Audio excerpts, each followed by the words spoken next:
Mbah Jum, begitu beliau dipanggil. Saya bertemu dengannya pada tahun 2008 saat berlibur di Yogyakarta. Saya tidak hafal nama-nama desa di Jogja.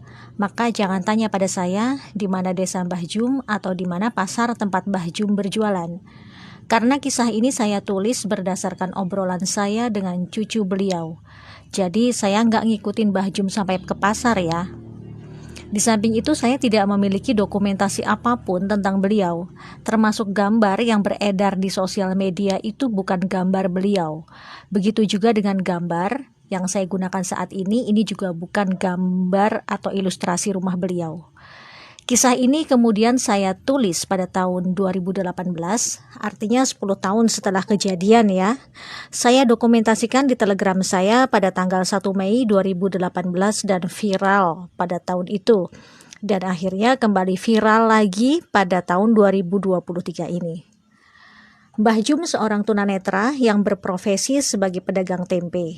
Setiap pagi, beliau dibonceng cucunya ke pasar untuk berjualan tempe. Sesampainya di pasar, tempe segera digelar. Sambil menunggu pembeli datang, di saat pedagang lain sibuk menghitung uang dan ngerumpi dengan sesama pedagang, Mbah Jum selalu bersenandung sholawat. Cucunya meninggalkan Mbah Jum sebentar karena ia juga bekerja sebagai kuli panggul di pasar itu. 2 jam kemudian cucunya datang kembali untuk mengantar si mbahnya pulang ke rumah. Tidak sampai 2 jam dagangan tempe Mbah Jum sudah habis ludes. Mbah Jum selalu pulang paling awal dibanding pedagang lainnya. Sebelum pulang, Mbah Jum selalu meminta cucunya menghitung uang hasil dagangannya dulu. Bila cucunya menyebut angka lebih dari Rp50.000, Mbah Jum selalu minta cucunya mampir ke masjid untuk memasukkan uang lebihnya itu ke kotak amal. Saat saya tanya, kenapa begitu? Karena kata Simbah, modal Simbah bikin tempe cuma 20.000. Harusnya Simbah paling banyak dapatnya ya 50.000. Kalau sampai lebih berarti itu punyanya Gusti Allah. Harus dikembalikan lagi. Lah, rumahnya Gusti Allah kan di masjid, Mbak.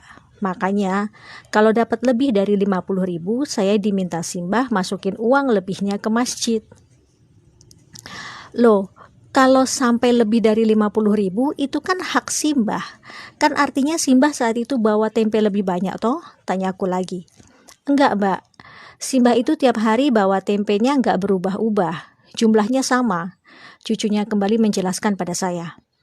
Tapi kenapa hasil penjualan Simbah bisa berbeda-beda? Tanya saya lagi. Begini, Mbak.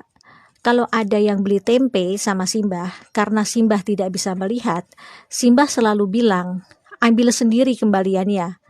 Tapi mereka para pembeli itu selalu bilang, uangnya pas kok Mbah, nggak ada kembalian. Padahal banyak dari mereka yang beli tempe 5.000, ngasih uang 20.000. Ada yang beli tempe 10.000, ngasih uang 50.000. Dan mereka semua selalu bilang uangnya pas, nggak ada kembalian. Pernah suatu hari, Simbah dapat uang 350.000.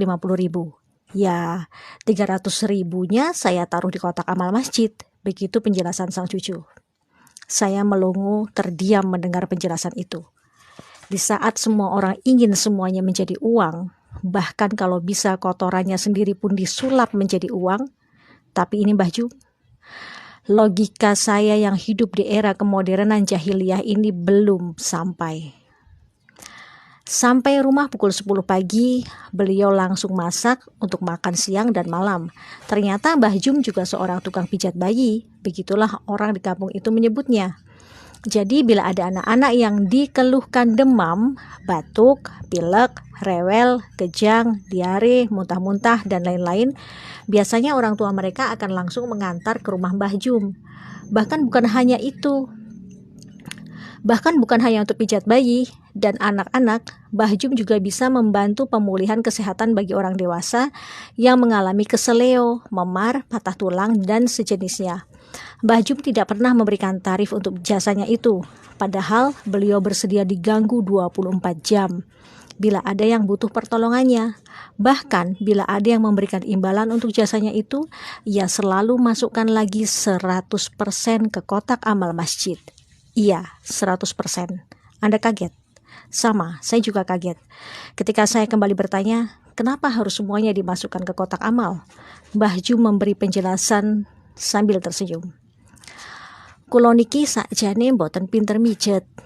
Nek wonten sing seger waras mergo dipijet kalih kula, niku sanes kula sing ndamel seger waras.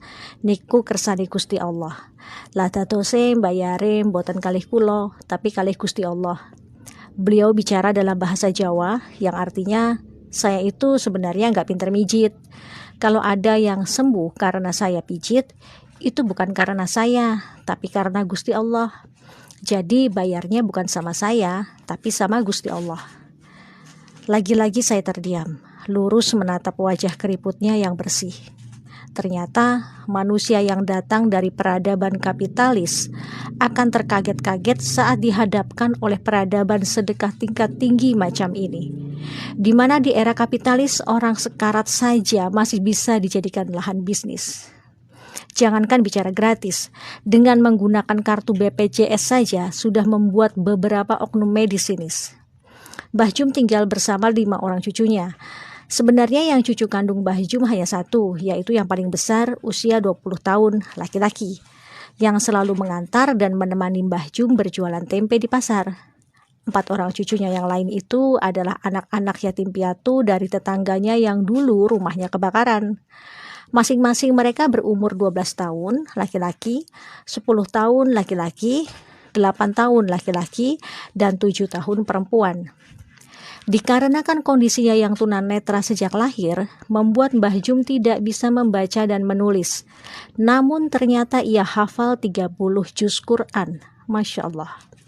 Cucunya yang paling besar ternyata guru mengaji untuk anak-anak di kampung mereka. Keempat orang cucu-cucu angkatnya ternyata semuanya sudah khatam Quran. Bahkan 2 di antaranya sudah ada yang hafal 6 juz dan 2 juz. Kula niki tiang kampung. Boten sakit ningali nopo-nopo ket bayi. Alhamdulillah kersani Gusti Allah kula diparingi berkah saged hafal Quran.